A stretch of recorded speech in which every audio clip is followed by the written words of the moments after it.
The Caine Mutiny was not just another war drama from Hollywood's golden age, it was a powder keg of creative tension, military controversy, and psychological complexity that nearly destroyed the careers of everyone involved. Behind Bogart's Oscar-nominated performance lay a battlefield of egos, political witch hunts, and studio interference that makes the on-screen mutiny look tame by comparison.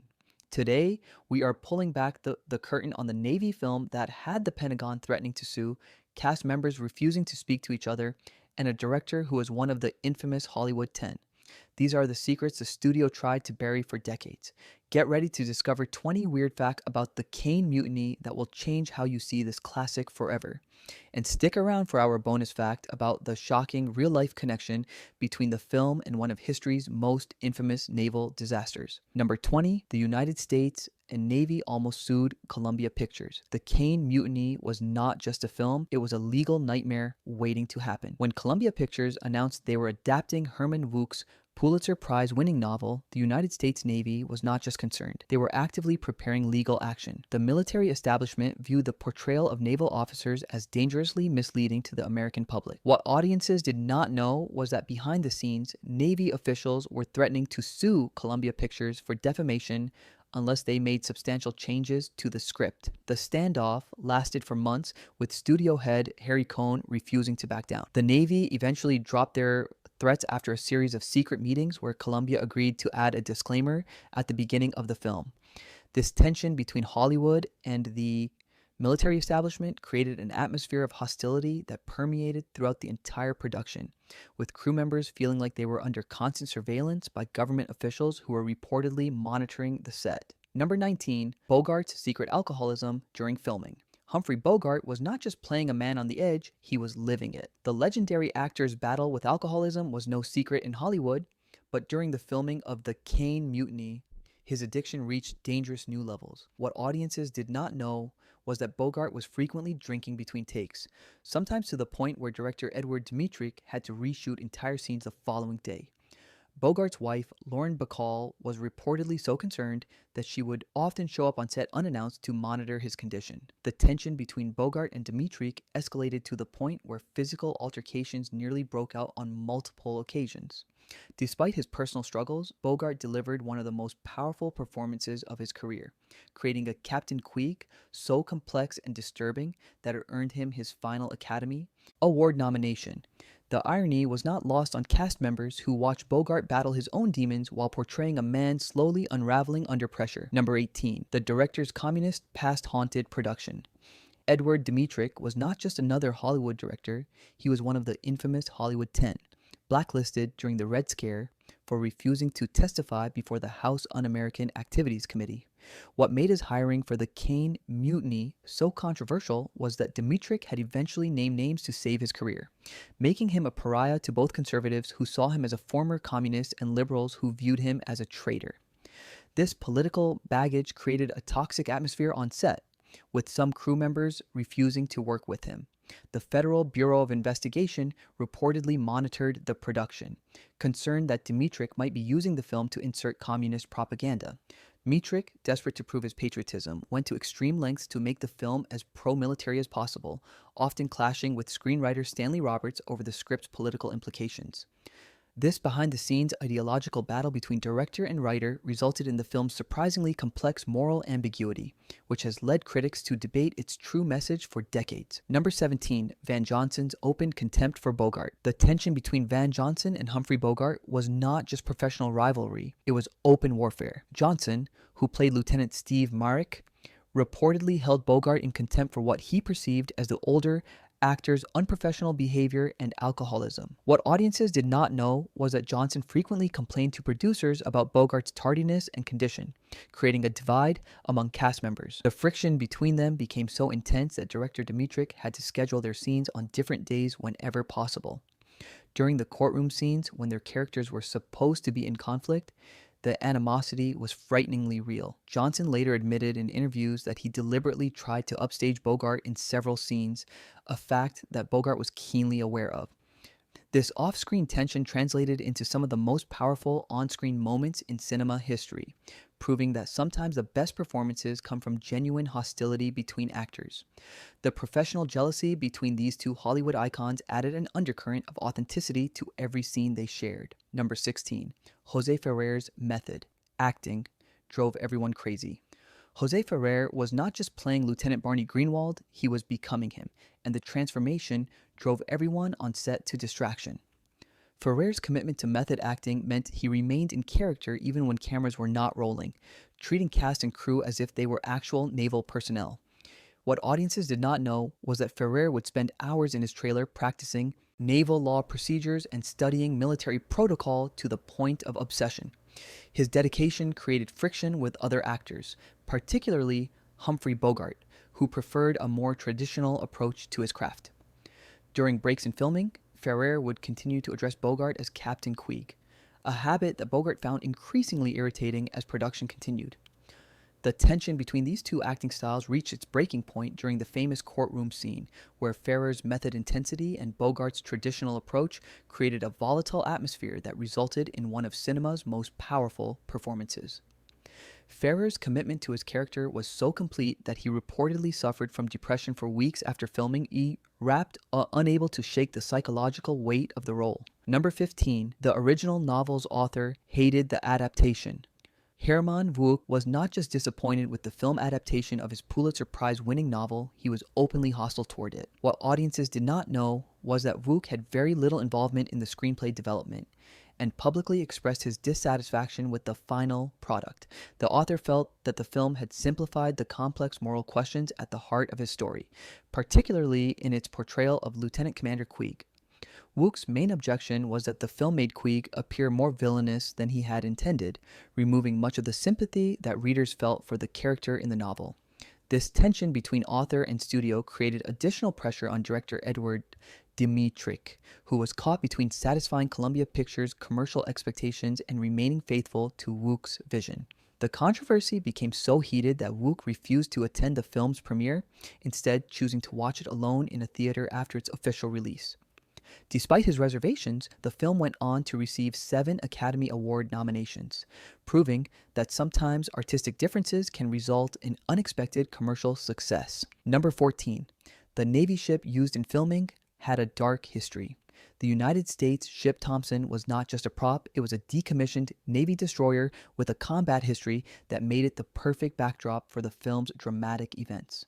What audiences did not know was that this vessel had participated in some of the most brutal naval battles of World War II, including D-Day and the invasion of Okinawa. The decision to use a real Navy ship rather than studio sets created an atmosphere of authenticity that permeated throughout the production. Cast members reported feeling an eerie sense of connection to the sailors who had served aboard the vessel, particularly during scenes depicting combat and conflict. The ship's previous captain, who had commanded it during wartime, visited the set and shared stories that deeply affected the cast, especially Humphrey Bogart, who incorporated some of these real-life experiences into his portrayal of Captain Queeg. This connection to actual naval history added a layer of emotional depth to the film that could not have been achieved on a soundstage, creating a tribute to the real sailors who had served aboard similar vessels during the war. Number 13. Fred MacMurray's career was nearly destroyed by his role. Fred MacMurray was not just playing Lieutenant Tom Kiefer, he was risking his entire career on a character that defied his established screen persona. What audiences did not know was that MacMurray, known primarily for light comedies and family-friendly roles, fought hard to be cast against type as the cynical, manipulative officer who instigated the mutiny. Studio executives at Columbia were deeply concerned that this role would damage MacMurray's marketable image, but the actor insisted on taking on the challenge. The gamble nearly backfired when initial test audiences reacted negatively to MacMurray's character, with some reportedly demanding refunds because they could not accept their favorite family actor in such a villainous role. The controversy became so heated that Columbia considered reshooting many of MacMurray's scenes to make his character more sympathetic. Fortunately, director Edward Dmytryk fought to maintain the integrity of the character, and when the film was released to critical acclaim, MacMurray's performance was hailed as a revelation that demonstrated his remarkable range as an actor. This career-defining role paved the way for MacMurray's later dramatic work. including his iconic performance in Double Indemnity. Number 12, the famous strawberry scene was improvised. The courtroom scene with the steel balls was not just scripted, it was largely improvised by Humphrey Bogart in a moment of creative inspiration that has since become one of cinema's most iconic moments. What audiences did not know was that during filming, Bogart felt the script's climax lacked the psychological intensity needed to fully demonstrate Queeg's breakdown. In a moment that stunned everyone on set, Bogart began fumbling with his hands during a take, eventually creating the now famous gesture of rolling steel balls between his fingers. Director Edward Dmytryk recognized the brilliance of this improvisation and immediately called for additional cameras to capture what was happening. The steel balls themselves were not even in the original script. They were props Bogart found on a nearby table and incorporated into his performance. This spontaneous moment of genius transformed a good scene into an unforgettable cinematic moment that perfectly captured the psychological complexity of a man under extreme pressure. The improvisation was so powerful that it became the defining image of Bogart's performance and one of the most referenced scenes in film history. Number 11. The film's controversial ending was changed due to studio pressure. The ending of the Caine Mutiny was not just a conclusion to the story, it was a compromise born from heated arguments between director Edward Dmytryk and Columbia Pictures executives. What audiences did not know was that the original ending was significantly darker, with Lieutenant Merrick facing a court-martial and the film suggesting that the mutiny might have been a mistake. Studio head Harry Cohn, concerned that this ambiguous conclusion would alienate audiences, demanded changes that would make the film's moral message clearer and more satisfying. This interference led to extensive reshoots that frustrated both cast and crew, particularly Jose Ferrers, who felt the revised ending undermined the complexity of his character's moral awakening. The tension between artistic vision and commercial demands reached its breaking point when Dmytryk threatened to walk off the project unless he was given final cut. The compromise resulted in the ending we see today, which still manages to maintain some moral ambiguity while providing a more conventional resolution. This behind-the-scenes battle over the film's conclusion reflects the broader struggle between artistic integrity and commercial viability that has defined Hollywood since its inception. Number 10. On set, psychiatrists demanded Bogart's performance be toned down. The psychological portrayal of Captain Queeg was not just acting, it was the subject of a fierce behind-the-scenes battle between filmmakers and medical professionals.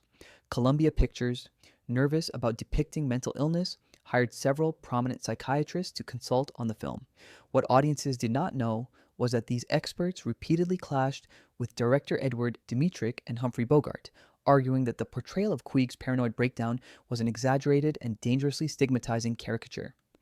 The psychiatrists submitted detailed memos insisting that Queeg's tics, paranoia, and emotional outbursts were clinically inaccurate and would mislead the public about mental health. They demanded Bogart tone down his performance, believing it to be more theatrical than realistic. This created a power struggle on set, with the creative team fighting to protect their artistic vision against what they saw as clinical interference.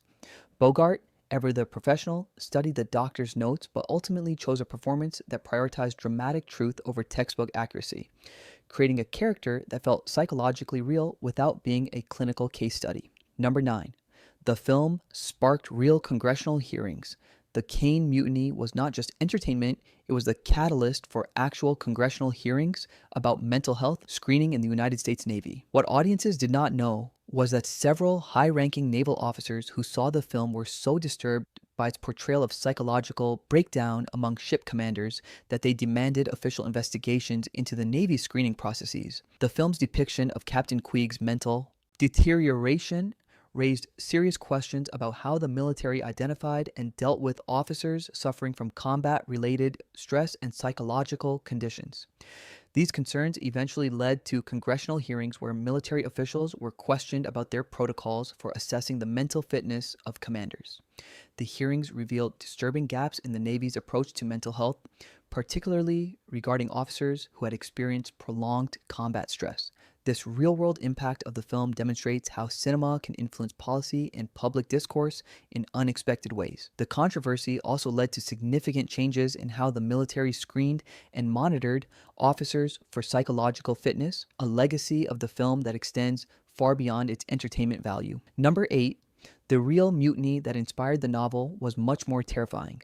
The Caine Mutiny was not just based on Herman Wouk's imagination, it was inspired by a real naval mutiny during World War II that was far more violent and disturbing than anything depicted in the film. What audiences did not know was that Wouk, who had served as a naval officer himself, drew heavily from his experiences aboard the United States ship Southard, where he witnessed a tense standoff between the ship's captain and executive officer that nearly erupted into actual violence. The real incident involved a captain who was reportedly suffering from severe combat fatigue, leading to erratic behavior that endangered the ship and crew. Unlike the relatively orderly mutiny depicted in the film, the actual situation involved threats, physical altercations, and a complete breakdown of naval discipline that lasted for several days before higher authorities could intervene. This real-life mutiny was covered up by the Navy for decades, with all official records classified and participants sworn to secrecy. The fact that this dark chapter of naval history inspired one of Hollywood's most celebrated war films adds a layer of authenticity and gravitas that audiences at the time could never have appreciated. Number 7. Bogart's final Oscar nomination came with a heavy price. Humphrey Bogart's nomination for Best Actor was not just recognition of his talent, it was the culmination of a physical and emotional struggle that nearly cost him his life. What audiences did not know was that Bogart was battling advanced esophageal cancer during filming, a condition that would claim his life just 3 years later. The physical toll of creating the complex character of Captain Queeg, combined with his ongoing alcoholism and deteriorating health, created a perfect storm of physical and emotional challenges. Bogart's wife, Lauren Bacall, later revealed that he would often cough up blood between takes but refused to delay production, determined to deliver one last great performance. This dedication to his craft in the face of personal suffering adds a heartbreaking layer of poignancy to every scene featuring Bogart, particularly the moments where Queeg's physical and psychological vulnerability becomes apparent. The fact that Bogart delivered such a powerful performance while secretly battling a terminal illness stands as a testament to his extraordinary professionalism and commitment to his art.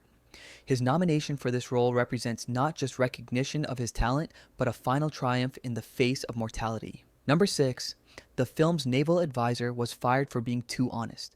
The Caine Mutiny was not just lacking technical accuracy, it was missing the expertise of the naval advisor who was fired for refusing to compromise on authenticity. What audiences did not know was that the film's original technical advisor, a decorated Navy veteran with extensive experience aboard minesweepers, was terminated early in production for challenging the script's numerous technical inaccuracies.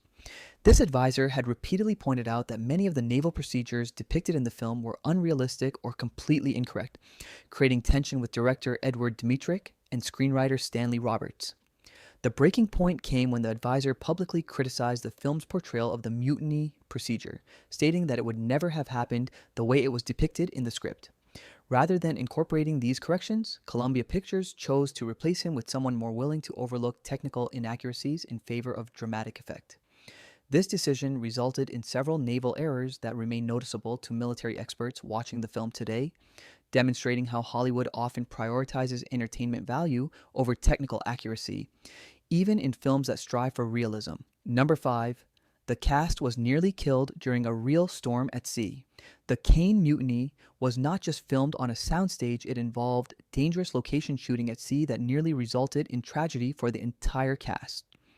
What audiences did not know was that during filming off the coast of California, the production vessel was caught in an unexpected storm that created conditions eerily similar to those depicted in the film's typhoon sequence. The severity of the storm caught everyone by surprise, with waves reportedly reaching heights of 30 feet and winds exceeding 70 miles per hour. Several cast members, including Humphrey Bogart and Van Johnson, were nearly swept overboard before safety lines could be secured. The situation became so dire that the Coast Guard was called in to assist, but their approach was hampered by the extreme weather conditions. For several terrifying hours, the cast and crew feared that the ship would capsize, creating a grim irony that they might die reenacting a fictional naval disaster. This real-life crisis created a bond among the cast that translated into the powerful on-screen chemistry that makes the film so compelling. The experience also gave everyone involved a newfound respect for the real sailors who face such dangers regularly. Number 4. The film's message about authority was considered dangerous. The Caine Mutiny was not just questioning military authority, it was challenging the very foundation of hierarchical power structures in American society. What audiences did not know was that the film's exploration of when it becomes necessary to challenge authority was considered so controversial that several political groups called for it to be banned. In the midst of McCarthyism and Cold War paranoia, any film that suggested that disobeying superiors could be justified was viewed as potentially subversive and dangerous to the established order. The controversy intensified when the American Legion publicly condemned the film, claiming it could undermine military discipline and respect for authority during a critical period of the Cold War. This political backlash created additional pressure on Columbia Pictures, with some executives fearing that the film could be perceived as unpatriotic or even communist propaganda. The fact that the film was released during this politically charged period, yet still managed to receive 7 Academy Award nominations, speaks to the complexity of its message and the skill with which it navigates these sensitive issues. The film's enduring relevance as a meditation on power, responsibility, and moral courage continues to resonate with audiences today. Number 3, The Secret Code, hidden in the courtroom dialogue. The courtroom scenes in the Caine Mutiny were not just dramatic, they contained a secret naval code that only sailors would recognize. What audiences did not know was that screenwriter Stanley Roberts, who had served in the Navy during World War II, embedded authentic naval terminology and procedures throughout the legal proceedings that carried hidden meanings recognizable to military personnel. These subtle references included specific jargon, procedural details, and even hand signals that conveyed additional layers of meaning to those with naval experience. This hidden code was so cleverly integrated into the dialogue that it went completely unnoticed by civilian audiences, but was immediately apparent to military veterans watching the film. The inclusion of these authentic details created a sense of realism that resonated strongly with naval personnel, many of whom praised the film for its accurate portrayal of military justice. This attention to detail demonstrates the screenwriter's commitment to authenticity, even when facing pressure from studio executives to simplify technical aspects for civilian audiences. The fact that these hidden meanings have remained largely unknown for decades adds another layer of appreciation for the film's sophisticated craftsmanship. Number 2, Bogart and Dmytryk's physical altercation on set. The tension between Humphrey Bogart and director Edward Dmytryk was not just creative, it erupted into physical violence that nearly shut down production. What audiences did not know was that during filming of the climactic courtroom scene, Bogart's frustration with Dmytryk's direction reached a breaking point, resulting in a heated argument that turned physical. Witnesses reported that Bogart, incensed by Dmytryk's criticism of his performance, shoved the director forcefully, knocking him into a camera tripod. The incident created chaos on set, with crew members rushing to separate the two men before the situation escalated further. Production was halted for 2 days while studio executives mediated between the star and director. This behind-the-scenes violence was kept completely secret from the public, with Columbia Pictures threatening to blacklist anyone who spoke about the incident. The fact that Bogart and Dmytryk were able to continue working together after such a violent confrontation speaks to their professionalism and commitment to the film. This real-life conflict adds a layer of irony to the on-screen tensions between characters, blurring the line between performance and reality in ways that audiences could never have imagined. Number 1, the film's connection to a real-life naval cover-up. The Caine Mutiny was not just inspired by real events, it was connected to one of the United States Navy's most closely guarded secrets of World War II. What audiences did not know was that the film's release prompted the Navy to declassify documents about a real mutiny aboard the United States ship hull that had been covered up for over a decade. The actual incident, which occurred during a typhoon in 1944, resulted in the deaths of over 200 sailors when the ship capsized after its captain refused to follow fleet orders to seek shelter. The subsequent investigation revealed that several officers had considered relieving the captain of command, but ultimately failed to act, a haunting parallel to the moral dilemma at the heart of the film. The Navy had suppressed this information to avoid embarrassment and maintain morale during the final months of the war. The fact that the Caine Mutiny indirectly led to the revelation of this tragedy demonstrates cinema's power to uncover historical truths that institutions might prefer to keep buried. This connection between fiction and reality adds a profound dimension to the film.